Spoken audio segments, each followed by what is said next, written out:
Un pays classé parmi les plus pauvres du Sahel annonce soudain une hausse de 23% de rétention de capital.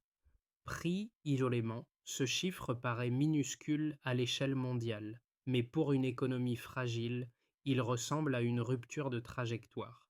Que signifie vraiment ce basculement silencieux pour celles et ceux qui suivent l'actualité du Burkina Faso à travers la figure d'Ibrahim Traoré et testent à travers lui l'idée qu'un pays peut reprendre la main sur la valeur produite chez lui?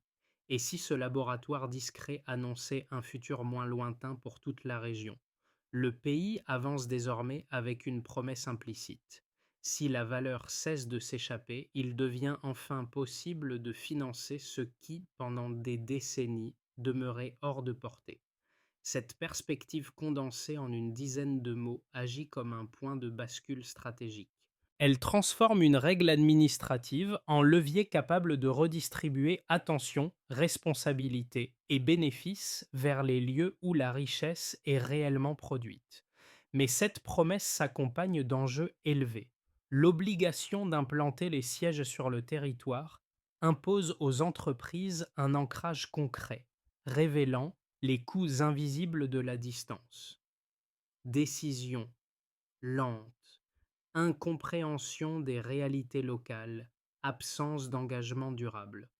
Ce changement structurel crée une tension productive. Il peut devenir un catalyseur de stabilité si les acteurs s'adaptent ou un foyer de friction si les ajustements manquent. Pour le public, l'intérêt réside dans l'incertitude palpable. La réforme parviendra-t-elle à redéfinir durablement le centre de gravité économique du Burkina Faso ou ne fera-t-elle qu'exposer les fragilités existantes? Une question ouverte qui conditionne l'ensemble des trajectoires possibles. La première révélation nette apparaît lorsqu'on juxtapose deux chiffres simples. En quelques mois, la rétention du capital progresse de 23% et plus de 3 milliards de dollars issus du secteur minier cessent de quitter le pays. Ce double basculement, discret dans la forme mais massif dans ses effets, répond déjà à la question suspendue depuis l'ouverture. Oui, un déplacement réel de la mécanique économique est en cours. À partir de cette rupture mesurable, le contexte s'éclaire sous un autre angle. Pendant des décennies, les ressources du Sahel, or, minerais, pétrole, alimentaient des économies lointaines, tandis que la valeur produite localement s'évaporait presque immédiatement vers des centres décisionnels extérieurs. Les entreprises, opérant à distance, maintenaient une présence minimale. Quelques bureaux symboliques, peu de liens avec les communautés, encore moins avec les administrations. La décision circulait ailleurs, loin des réalités quotidiennes qui façonnaient pourtant les opérations. La nouvelle loi renverse cette logique.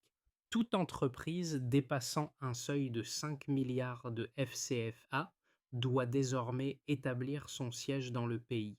Loin d'être un geste punitif, cette obligation vise à rééquilibrer une économie restée longtemps extractive, rapprocher les décideurs du terrain, ancrer les flux financiers et créer des interactions qui ne puissent plus être éludées par la gestion à distance.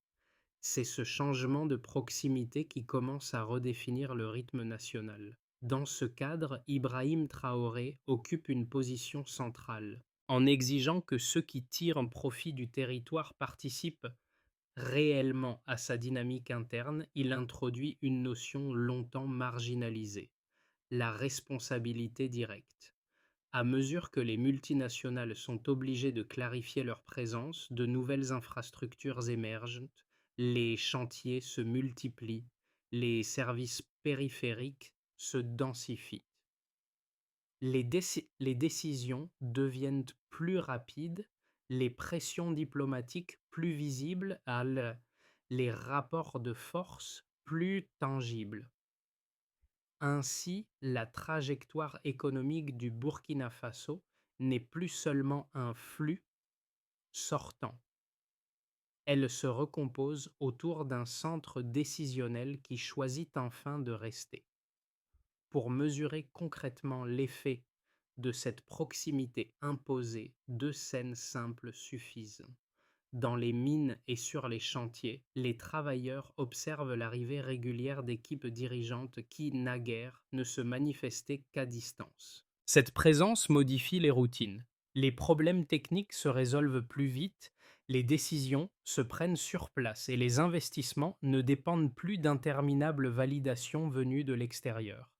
Les entreprises, confrontées chaque jour à leurs responsabilités opérationnelles, doivent ajuster leurs pratiques et répondre à des attentes sociales désormais visibles. Dans un second microcas, les services périphériques, transport, logistique, commerce local se transforment. Là où les flux n'étaient que passage temporaire, la permanence des sièges crée un tissu économique plus dense. Ateliers qui ouvrent, prestataires qui s'installent, emplois qui se stabilisent au-delà des cycles d'extraction. Ces mutations, encore fragiles, indiquent qu'un changement structurel se met en place. Ces premiers effets trouvent leur cohérence dans la figure d'Ibrahim Traoré, dont l'exigence de responsabilité locale agit comme fil conducteur. Le rapprochement entre décision et terrain crée une visibilité nouvelle. Les arbitrages ne sont plus abstraits, ils se ressentent dans les gestes quotidiens, dans la vitesse d'exécution et dans l'obligation de rendre compte. Ainsi s'impose la question clé, resserrée en quelques mots. Le pays saura-t-il convertir cette proximité en stabilité durable? Tout commence par un déclenchement net. L'annonce publique fixe une règle simple: pas de siège local, pas d'activité durable. Cette formule abrupte agit comme un choc immédiat dans un marché extractif habitué à la distance.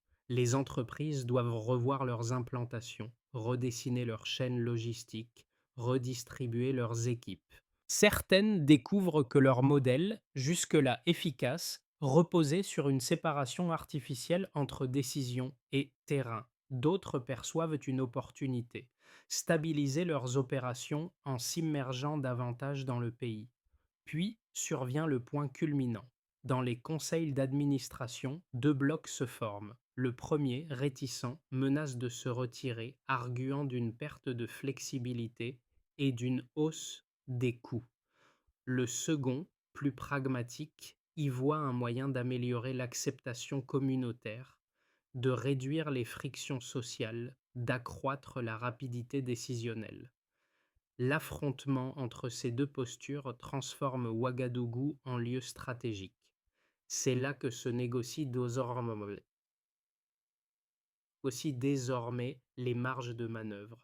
La présence d'Ibrahim Traoré, d'abord perçue comme une rupture, devient un repère dans une reconfiguration plus large des rapports entre souveraineté et investissement. La tension monte lorsque les entreprises commencent à déplacer leurs équipes dirigeantes sur le terrain. Les arbitrages se prennent à vue. Les divergences, jusque-là noyées dans la distance, éclatent à mesure que les réalités opérationnelles s'imposent: difficultés d'approvisionnement, limites du réseau électrique, pression sur les routes. Chaque décision devient un test immédiat. Puis viennent les répliques. Au fil des mois, les effets secondaires se matérialisent. Les infrastructures se renforcent, routes en construction, réseaux électriques améliorés, nouveaux bureaux pour accueillir les équipes. Les entreprises, désormais contraintes d'assumer leur ancrage, accélèrent l'ajustement de leurs pratiques. Certaines investissent dans la formation technique, d'autres renforcent leurs mécanismes de supervision. Mais cette dynamique n'efface pas les obstacles: manque de personnel qualifié, tensions énergétiques persistantes, administration parfois lente. Les difficultés rappellent que la réforme ne garantit pas une transition sans friction. Pourtant, une transformation plus profonde émerge sous la surface. À mesure que les décisions se rapprochent du terrain, les erreurs deviennent plus visibles, les responsabilités plus difficiles à contourner, les ajustements plus rapides. Les entreprises ne peuvent plus se réfugier derrière l'argument de la distance. Elles doivent composer avec les réalités du pays et ses limites structurelles. Cette réactivité nouvelle crée un rythme inédit, presque déroutant pour un marché longtemps figé dans ses habitudes extractives. Le pays entre alors dans une zone de turbulence productive. Le système économique, bousculé mais plus ancré, teste sa capacité à absorber ce changement de cadence. La loi cesse d'être une contrainte théorique pour devenir un moteur de recomposition, un prisme à travers lequel se redéfinit l'équilibre entre flux financiers, présence réelle et gouvernance quotidienne. La ligne de base est claire. Pendant des années, une part décisive de la valeur produite au Burkina Faso quittait le territoire presque immédiatement. La variation actuelle, une hausse mesurable de 23% de rétention du capital, constitue donc une rupture nette dans le flux économique, un glissement perceptible entre ce qui s'échappait autrefois et ce qui reste désormais. Cette progression, modeste en apparence, équivaut pour une économie émergente à un espace de respiration structurelle. Elle améliore mécaniquement la circulation interne des ressources et crée des marges de manœuvre que le pays ne possédait pas auparavant. Le premier indicateur, l'augmentation de 23%, fonctionne comme un signal de redressement initial. On n'est pas face à une transformation spectaculaire, mais à un point de bascule qui modifie la stabilité financière du pays. Ce pourcentage représente une amélioration structurelle mesurable pour l'économie nationale. Dans un contexte où les cycles miniers déterminent largement la viabilité budgétaire, cette variation devient un socle sur lequel planifier, investir, corriger les faiblesses et envisager des projets jusque-là jugés trop incertains. Le deuxième indicateur, les 3 milliards de dollars issus du secteur minier désormais retenu dans le pays, illustre l'ampleur de la valeur sur laquelle les autorités reprennent le contrôle. Ce montant ne relève pas d'une abstraction macroéconomique. Il constitue la principale source de revenus de l'État. Ce chiffre reflète un levier fiscal crucial pour financer les infrastructures publiques essentielles. Son orientation locale influe directement sur la construction de routes, la consolidation des réseaux électriques, les services sociaux et la capacité de fonctionnement institutionnel. Le fait que cette rente ne s'évapore plus intégralement indique un recentrage du pouvoir économique qui bénéficiait historiquement à d'autres espaces décisionnels. Le troisième indicateur, jusqu'à 45% de participation étatique dans chaque projet minier, change profondément la gouvernance des ressources du pays. Cette proportion ne garantit pas un retour financier immédiat, mais elle confère à l'État un rôle actif dans les opérations, les normes, les négociations et la surveillance quotidienne. Ce pourcentage renforce la capacité institutionnelle à orienter les retombées territoriales de manière plus cohérente. L'État n'est plus spectateur d'une dynamique extérieure, il devient coproducteur, codécideur et garant des équilibres opérationnels. Derrière ces trois chiffres se dessine une transformation méthodique. La rétention accrue de capital crée une marge budgétaire. La maîtrise plus directe de la rente minière stabilise la trajectoire financière. La participation étatique renforce la gouvernance. Chacune de ces évolutions déplace un élément fondamental du modèle extractif précédent, où la valeur circulait hors du territoire dès qu'elle était produite. Mais ces avancées ne suffisent pas à elles seules. Elles exigent une administration capable d'absorber et de convertir ces ressources en projets tangibles. Elles requièrent une planification coordonnée entre routes, énergie, formation et supervision technique. Elles imposent enfin une gouvernance transparente pour éviter retard, inefficience et captation. C'est dans cette articulation, fragile mais prometteuse, que se mesure la portée réelle du changement initié, un changement souvent associé à la ligne stratégique défendue par Ibrahim Traoré. À mesure que ces chiffres s'installent, la question devient plus exigeante. Le pays saura-t-il transformer ses gains en bénéfices visibles et durables. Deux lectures solides émergent face à cette réforme. La première, défendue par ses partisans, affirme que l'obligation d'implanter les sièges locaux constitue un moyen légitime de récupérer une part plus juste de la valeur créée dans le pays. Selon eux, l'ancrage territorial renforce la transparence, améliore la participation aux communautés et réintroduit une responsabilité longtemps contournée par la gestion à distance. Ils soulignent que les premiers résultats, hausse de 23% de rétention du capital, maîtrise locale d'environ 3 milliards de dollars de revenus miniers, participation étatique pouvant atteindre 45%, montrent qu'une amélioration structurelle est possible sans briser les dynamiques d'investissement. La seconde lecture adopte une posture plus sceptique. Pour ses défenseurs, cette obligation pourrait accélérer la fuite de capitaux, décourager certains acteurs internationaux et accentuer la vulnérabilité d'un pays dont les infrastructures restent fragiles. Il rappelle que les entreprises peuvent considérer l'exigence d'un siège local comme un coût supplémentaire, une contrainte qui réduit leur flexibilité stratégique. Il pointe également la pression sur l'énergie, la pénurie d'ingénieurs et la lenteur administrative comme autant de freins susceptibles de neutraliser les gains espérés. Face à ces deux lignes d'argumentation, la réponse la plus robuste consiste à confronter les données. Certaines entreprises hésitent, mais d'autres renforcent déjà leur implantation, investissent dans des bureaux, consolident leur réseau logistique et participent à la vitalisation des services périphériques.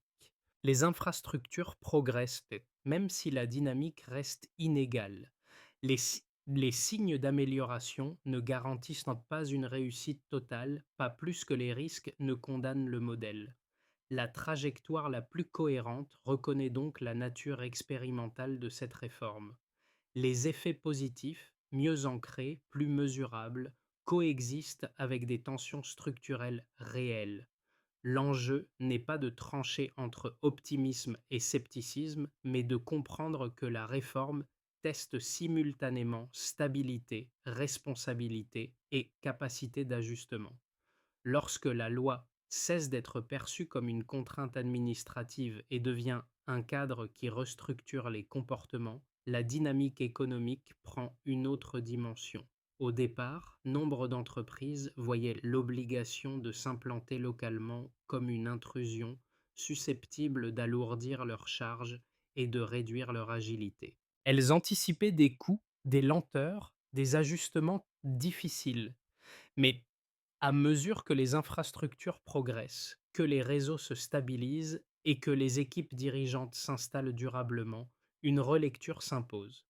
La proximité décisionnelle simplifie les arbitrages, réduit les délais et améliore les relations avec les communautés.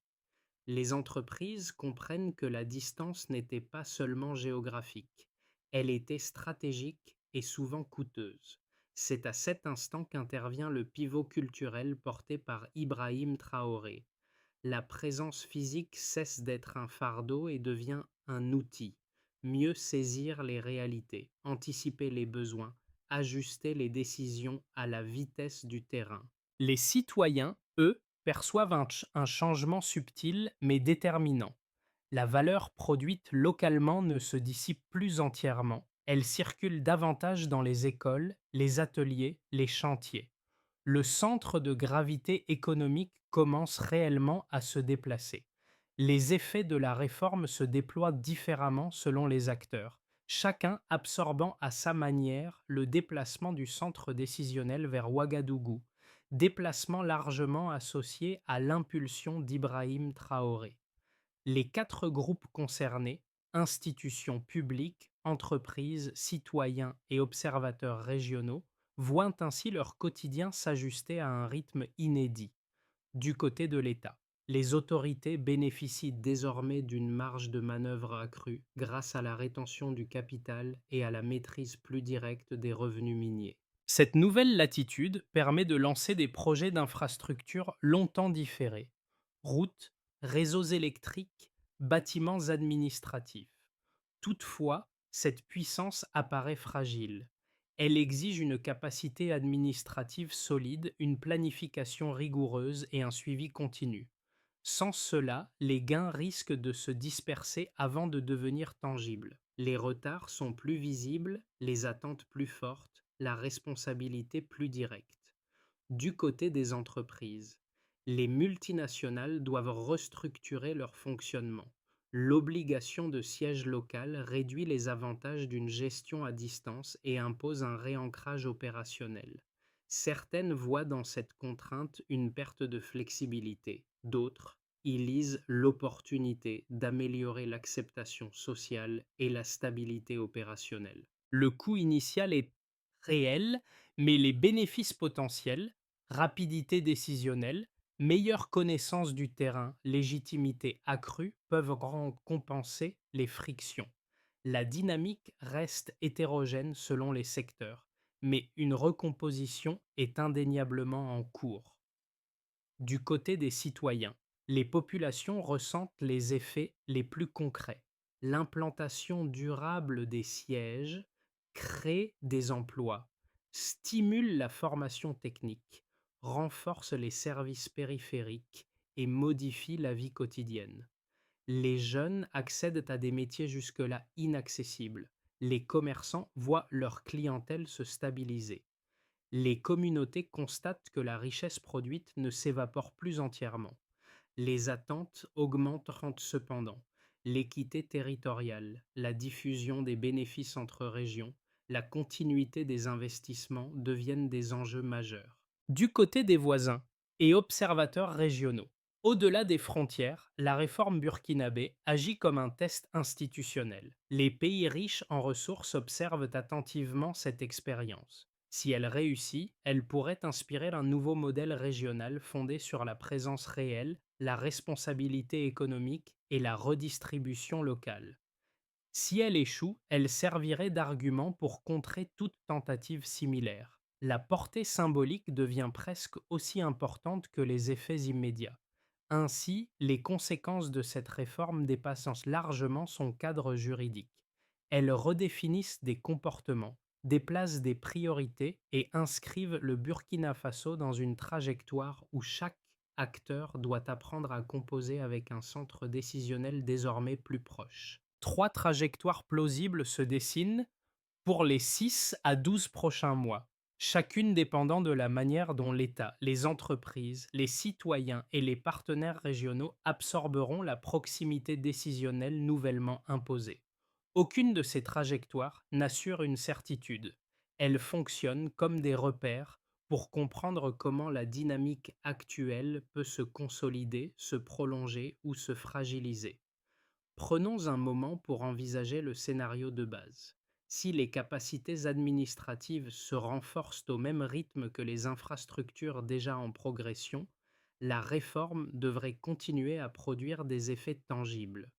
Les investissements se stabiliseraient, la formation professionnelle s'étendrait et les entreprises trouveraient un équilibre entre leurs obligations locales et leurs objectifs opérationnels. Le pays avancerait dans un cadre exigeant mais fonctionnel.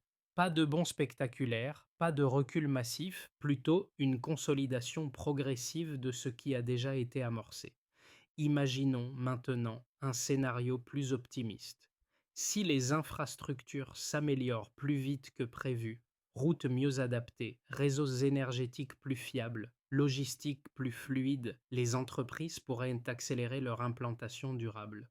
Cet effet d'entraînement renforcerait les services périphériques, multiplierait les chantiers, attirerait davantage de prestataires et amplifierait la montée en compétences locales. Dans ce cas, l'expérience burkinabé pourrait devenir un précédent régional, inspirant d'autres pays à établir des cadres similaires, fondés sur la présence réelle et la responsabilité économique. Enfin, pensons à un scénario où les défis pourraient s'intensifier. Si les tensions structurelles, manque d'ingénieurs, pression énergétique, lenteur administrative s'accentuent, certains acteurs privés pourraient réduire leurs investissements ou quitter le pays. Les infrastructures existantes seraient mises à rude épreuve, les bénéfices perçus par la population deviendraient trop concentrés pour maintenir une adhésion durable. Le modèle serait alors critiqué, présenté comme un exemple des limites d'une réforme de ce type dans un environnement fragile. Trois scénarios partagent une même interrogation structurante.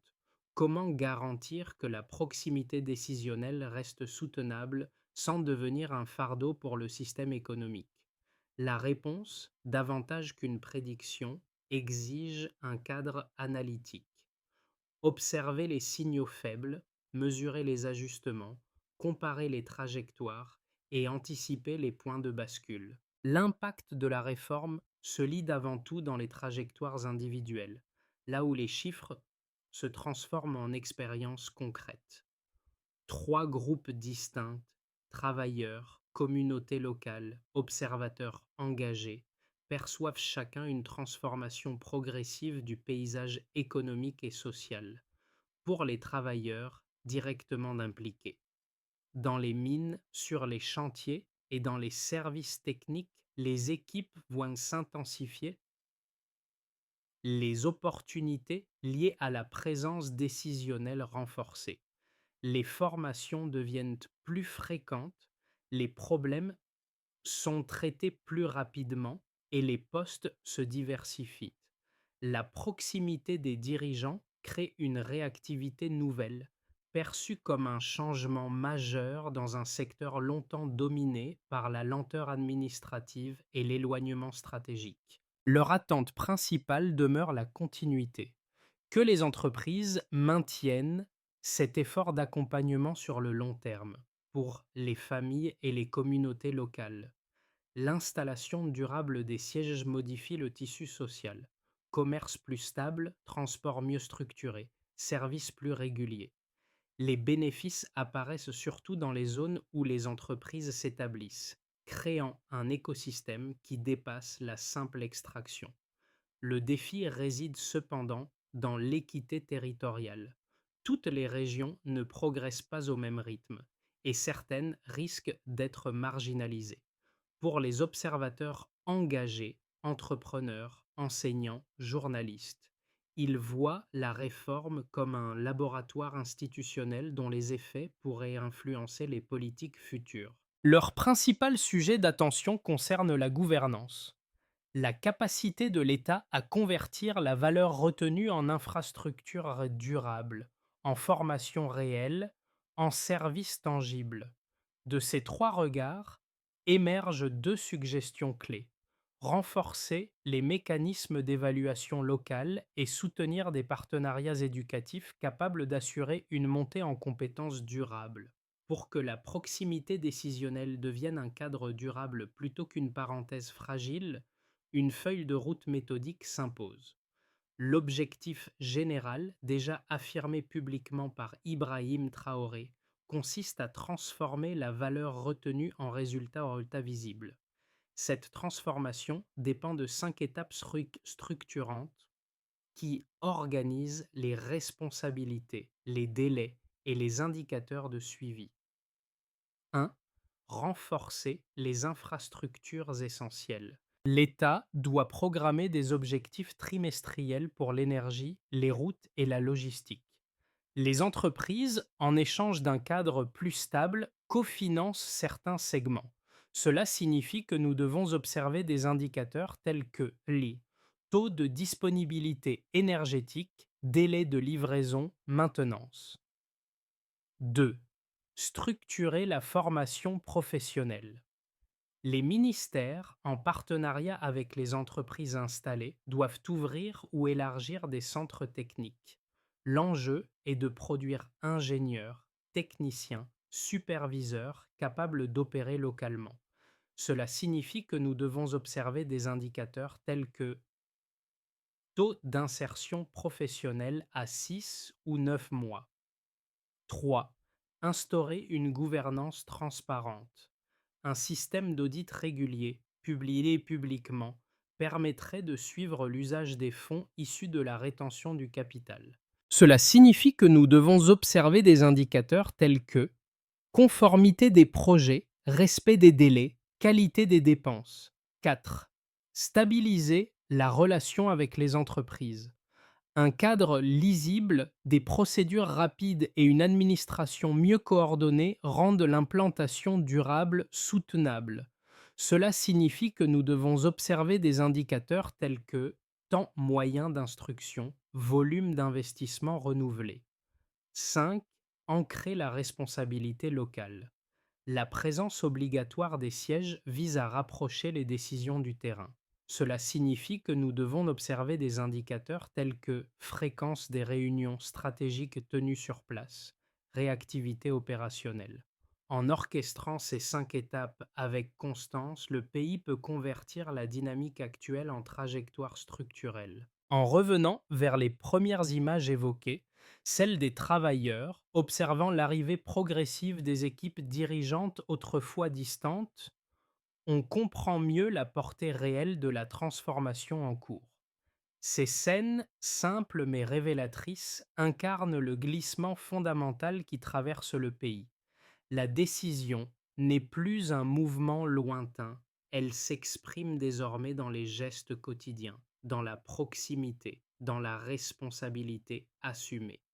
Dans ce récit, Ibrahim Traoré n'apparaît pas comme une figure isolée, mais comme un point d'appui autour duquel s'articule une recomposition plus vaste.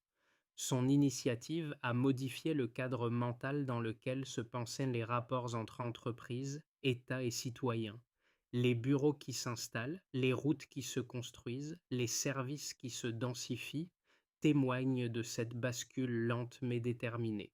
La force de cette dynamique ne réside ni dans la brutalité des chiffres, ni dans la puissance des discours, mais dans l'ajustement collectif qu'elle sollicite. Un pays longtemps relégué à la marge expérimente la possibilité d'assumer davantage sa propre valeur. Une souveraineté naît quand un pays assume sa voix. L'histoire qui se dessine ne se résume plus à une succession de chiffres ou de décisions administratives. Elle prend la forme d'une invitation collective à repenser la manière dont un pays affirme sa place dans une économie mondialisée. Les chantiers, les bureaux et les réseaux en construction composent un paysage nouveau où la présence réelle des acteurs économiques devient un engagement plutôt qu'une formalité. Cette dynamique interroge autant qu'elle inspire. Elle oblige chacun à imaginer comment un modèle fondé sur la proximité peut redonner de la valeur à des territoires longtemps considérés comme périphériques. Pour les citoyens, les observateurs et les entreprises, c'est peut-être le moment d'un dialogue plus large. Un dialogue qui n'efface pas les incertitudes, mais qui oui, reconnaît la possibilité d'une trajectoire plus ancrée, plus cohérente, plus partagée. Reste alors une question ouverte qui dépasse le seul cas burkinabé. Quel modèle de présence et de responsabilité sommes-nous prêts à encourager pour l'avenir?